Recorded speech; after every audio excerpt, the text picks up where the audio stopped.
नमस्कार मित्रों, स्वागत है आप सभी का आपके अपने प्लेटफॉर्म पर। मित्रों, आने वाले 14 मई को उत्तर प्रदेश पीसीएस की परीक्षा है। साथ ही में वीडियो का भी एग्ज़ाम है जून में, और आरओ तथा बीओ का भी एग्ज़ाम है। इसके लिए ये जो श्रृंखला हम लोग करंट अफेयर्स क्विक रिवीजन चला रहे हैं, बहुत ही इम्पोर्टेंट है। आज इन्वायरमेंट से संबंधित कुछ पॉइंट्स देखेंगे, क्या नए बदलाव हुए हैं। तो जो मित्र पहली बार इस कार्यक्रम को देख रहे हैं, कृपया चैनल को सब्सक्राइब कर लें और बेल आइकन बटन ज़रूर दबा लें। शुरू करते हैं।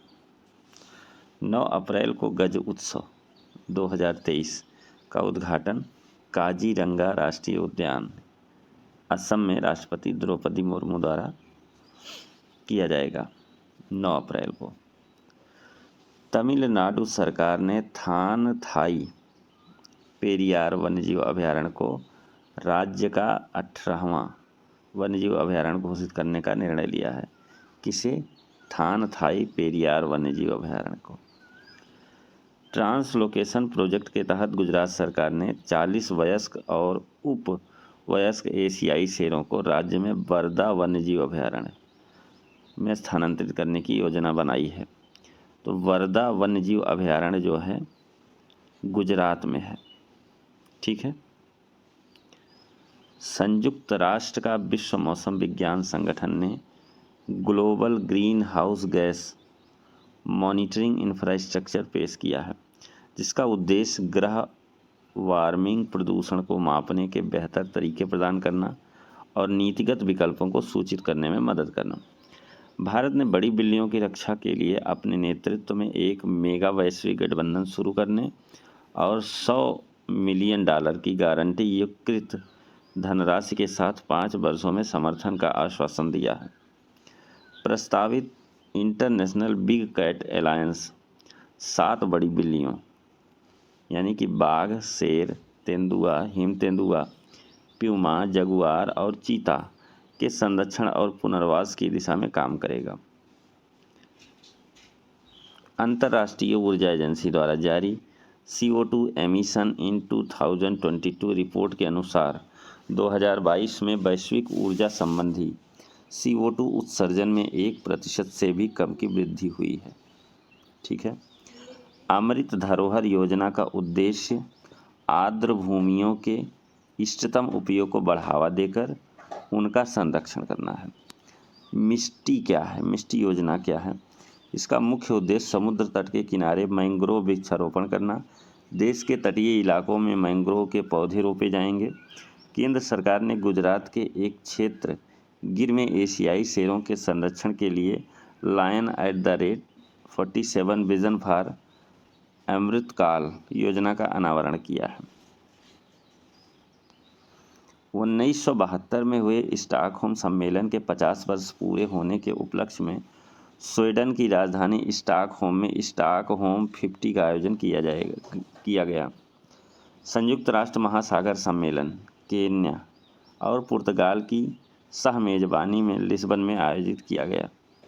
यह सम्मेलन लिस्बन घोषणा पत्र के साथ समाप्त हुआ। प्रधानमंत्री नरेंद्र मोदी ने गुजरात के केवड़िया में स्थित स्टैचू ऑफ यूनिटी से मिशन लाइफ पर्यावरण के जीवन शैली का शुभारंभ किया। इसका उद्देश्य पर्यावरण की रक्षा और संरक्षण के लिए व्यक्तिगत और सामूहिक कार्रवाई को बढ़ावा देना है। इसके अंतर्गत कम से कम 80% गांव और शहरी स्थानीय निकायों को 2028 तक पर्यावरण के अनुकूल बनाने का लक्ष्य निर्धारित किया गया है। केंद्रीय पर्यावरण, वन और जलवायु मंत्री भूपेंद्र यादव ने 28 सितंबर को दुबई, संयुक्त अरब अमीरात में हुए 8वां वर्ल्ड ग्रीन इकोनॉमी समिट के दौरान हुए मंत्री स्तरीय गोलमेज सम्मेलन में भारत का प्रतिनिधित्व किया। नवंबर 2022 में संयुक्त राष्ट्र पर्यावरण कार्यक्रम द्वारा अनुकूलन अंतराल रिपोर्ट जारी की गई है। ठीक है, आगे देखते हैं। जम्मू कश्मीर का पल्ली पंचायत भारत का पहला कार्बन न्यूट्रल पंचायत बन गया है। जनवरी 2023 से वायु गुणवत्ता प्रबंधन आयोग ने दिल्ली और इसके आसपास के शहरों में उद्योग, घरेलू और अन्य विविध कार्यों में कोयले का उपयोग पर प्रतिबंध लगा दिया है। यमुना पर आज़ादी का अमृत महोत्सव कार्यक्रम में अर्थ गंगा अवधारणा के तहत नई पहलों की शुरुआत की गई है। कौन कौन सी पहलें हैं? जलज पहल, इसका उद्देश्य गंगा नदी के तटों के आसपास आजीविका के अवसर को बढ़ाना है। इसकी शुरुआत 26 स्थानों पर की गई है। प्राकृतिक खेती और पर्यटन संबंधी पोर्टल इम अवतार, स्थानीय उत्पादों के विपणन को बढ़ावा देना और पर्यटन को सुविधाजनक बनाना। भारत टैप पहल क्या है? आवासीय और शहरी मामले मंत्रालय। उद्देश्य इसके तहत कम बहाव वाले टैप और फिक्सचर के उपयोग को बढ़ावा दिया जाएगा। जल दूत ऐप ग्रामीण विकास मंत्रालय ने जारी किया है। उद्देश्य इसका प्रयोग गांव में चयनित कुओं के जलस्तर की पहचान करने के लिए किया जाएगा। UNCCD के COP15 का आयोजन कोटे डी आइवर के आबिदजान में किया गया। थीम इसकी क्या है? भूमि जीवन विरासत, अभाव से समृद्धि की ओर। 1 जुलाई 2022 से भारत सरकार ने एकल उपयोग वाले प्लास्टिक से निर्मित वस्तुओं के उत्पादन के प्रयोग पर प्रतिबंध लगा दिया। दिसंबर 2022 में विश्व मौसम विज्ञान संगठन ने अपनी पहली वार्षिक state of global water resources report 2021 जारी की। इस रिपोर्ट के अनुसार विश्व में 3.6 अरब लोगों को प्रतिवर्ष कम से कम 1 महीने जल की अपर्याप्त उपलब्धता का सामना करना पड़ता है। वर्ष 2050 तक 5 अरब लोग इस तरह की स्थिति का सामना कर रहे होंगे। 22 मार्च से लेकर 27 मार्च 2022 तक 9वां वर्ल्ड वाटर फोरम का आयोजन सेनेगल की राजधानी डकार में किया गया। 10वां वर्ल्ड वाटर फोरम का आयोजन वर्ष 2024 में इंडोनेशिया के बाली में किया जाएगा। संयुक्त राष्ट्र जैविक विविधता अभिसमय CBD के पक्षकारों का 15वां सम्मेलन 7 दिसंबर 2022 को मॉन्ट्रियल कनाडा में आयोजित किया गया। विषय क्या था? विषय था पारिस्थितिकी सभ्यता, पृथ्वी पर जीवन के लिए एक साझा भविष्य का निर्माण। Kunming Montreal global biodiversity framework को इस बैठक में अपनाया गया। दक्षिण अफ्रीका और केन्या ने हाल ही में समावेशी तरीके से प्लास्टिक प्रदूषण को समाप्त करने के लिए जस्ट ट्रांजिशन इनिशिएटिव की घोषणा की है। पर्यावरण, वन और जलवायु परिवर्तन मंत्रालय ने उत्तर प्रदेश के दुधवा पीलीभीत क्षेत्र में उत्तर प्रदेश के अपने पहले तराई हाथी रिजर्व को मंजूरी प्रदान की है। तमिलनाडु सरकार ने मदुरई जिले में अरितापट्टी और मीनाक्षीपुरम गांवों को राज्य का पहला जैव विविधता विरासत स्थल घोषित किया है।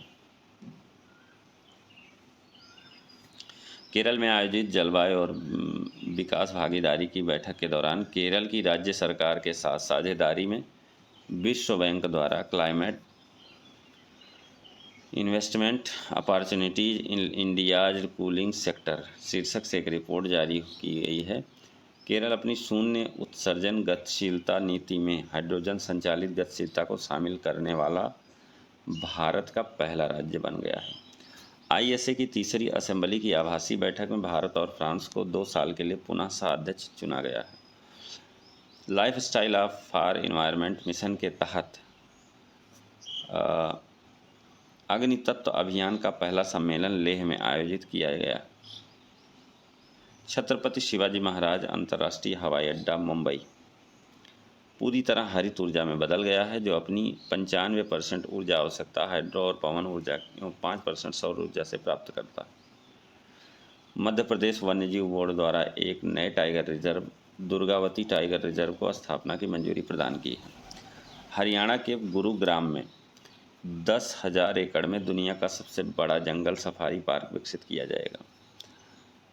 पश्चिम बंगाल के दार्जिलिंग स्थित Padmaja Naidu Himalayan zoological park को देश का सबसे अच्छा चिड़ियाघर घोषित किया गया है। पार्क का नाम सरोजिनी नायडू की बेटी के नाम पर रखा गया है। यह पार्क गंभीर रूप से संकटग्रस्त हिमालयन भेड़िया व लाल पांडा के लिए प्रसिद्ध है। गुजरात के एकता नगर में पर्यावरण मंत्रियों का राष्ट्रीय सम्मेलन आयोजित किया गया, जिसका उद्घाटन प्रधानमंत्री नरेंद्र मोदी ने किया। सम्मेलन का उद्देश्य जलवायु परिवर्तन और पर्यावरण प्रदूषण से निपटने के लिए नीतियां बनाना था। पुदुचेरी में समुद्री तट की सफाई के लिए स्वच्छ सागर सुरक्षित सागर अभियान शुरू किया गया है। इसमें केंद्रीय पर्यावरण वन जलवायु परिवर्तन मंत्री भूपेंद्र यादव ने भाग लिया है। दिल्ली के उपराज्यपाल विनय कुमार सक्सेना ने यमुना नदी के पास बैम्बू थीम पार्क बानसेरा की नींव रखी। इस पार्क में असम से लाए गए 25,000 से अधिक किस्म के बांस के पौधे होंगे। तमिलनाडु सरकार ने राज्य के जिलों में जिला जलवायु परिवर्तन मिशन की शुरुआत की है। इसके तहत जिला कलेक्टरों तथा जलवायु परिवर्तन संबंधी योजनाएं तैयार की जाएंगी। केरल ने भारत का पहला राज्य स्तरीय बर्ड एटलस जारी किया है। इस एटलस में 361 पक्षियों की प्रजातियां शामिल हैं।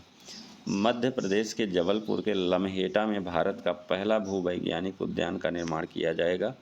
इस पार्क के निर्माण से भूवैज्ञानिक विरासत के संरक्षण को बढ़ावा मिलेगा। गुजरात के सुंदरवन मिनी चिड़ियाघर ने जानवरों को वित्तीय राहत प्रदान करने के उद्देश्य से एडॉप्ट एन एनिमल पहल की शुरुआत की है। दक्षिणी अमेरिकी देश पेरू ने तटीय क्षेत्रों में तेल रिसाव के कारण 90 दिनों का पर्यावरणीय आपातकाल घोषित किया है। पेरू तट के पास स्पेनिश ऊर्जा फर्म रेपसोल के से 6,000 बैरल कच्चे तेल का रिसाव हुआ है।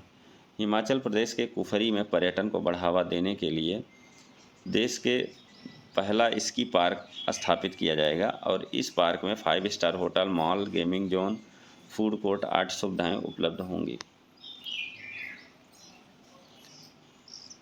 आदि सुविधाएं उपलब्ध होंगी। आगे बढ़ते हैं। उत्तराखंड वन विभाग के रिसर्च विंग के द्वारा रानीखेत में देश के पहले वन चिकित्सा केंद्र का उद्घाटन किया गया। उत्तराखंड के देहरादून में भारत के पहले क्रिप्टोगेमिक गार्डन का उद्घाटन किया गया। इस गार्डन में लाइकेन, शैवाल, कवक आदि विभिन्न प्रजातियां पाई जाएंगी। केंद्र शासित प्रदेश लद्दाख ने 2025 तक ऑर्गेनिक बनने के लिए सिक्किम के साथ समझौता किया है। सिक्किम 100% जैविक कृषि करने वाला भारत का पहला राज्य बन गया है। हिमाचल प्रदेश के काजा में दुनिया के सबसे ऊंचाई पर स्थित इलेक्ट्रिक वाहन चार्जिंग स्टेशन का निर्माण किया गया है। इसकी स्थापना ईगो कंपनी ने की है। जूलॉजिकल सर्वे ऑफ इंडिया ने अरुणाचल प्रदेश में पाई गई बंदर की एक नई प्रजाति का नाम सेला मैकाक रखा है, जो यहाँ के सेला दर्रस के नाम पर है। तमिलनाडु के काजू वैली वेटलैंड को राज्य का 16वां पक्षी अभयारण्य घोषित किया गया है। 17वां नंजरायण टैंक। काजू वैली दक्षिण भारत की दूसरी सबसे बड़ी खारे पानी की झील है।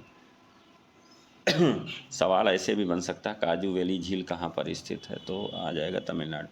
सौभाग्य योजना के तहत घरों में सौर ऊर्जा आधारित विद्युतीकरण के मामले में राजस्थान प्रथम स्थान पर रहा है। दिल्ली कैबिनेट ने 15 भारत के पहले इलेक्ट्रॉनिक वेस्ट इको पार्क की स्थापना को मंजूरी दे दी है। यह पार्क ई कचरे का सुरक्षित तरीके से पुनर्चक्रण करेगा। हरियाणा के गुरुग्राम में स्थित अरावली जैव विविधता पार्क को भारत का पहला अन्य प्रभावी क्षेत्र आधारित संरक्षण उपाय घोषित किया। IUCN और OECM का दर्जा उन क्षेत्रों को दिया जाता है जो जैव विविधता संरक्षण तो करते हैं लेकिन संरक्षित क्षेत्र नहीं है।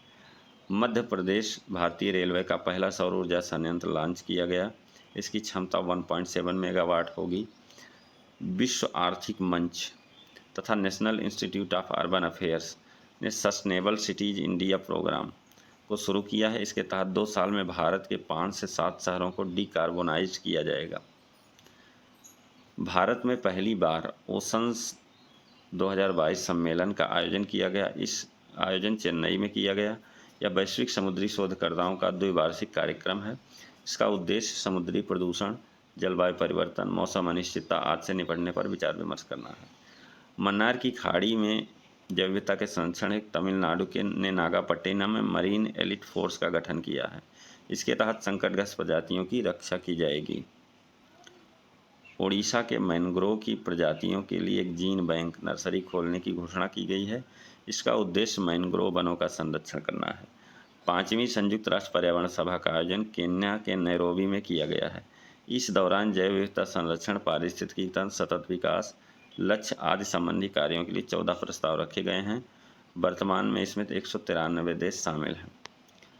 तो ये कुछ पॉइंट थे करंट और पर्यावरण से रिलेटेड।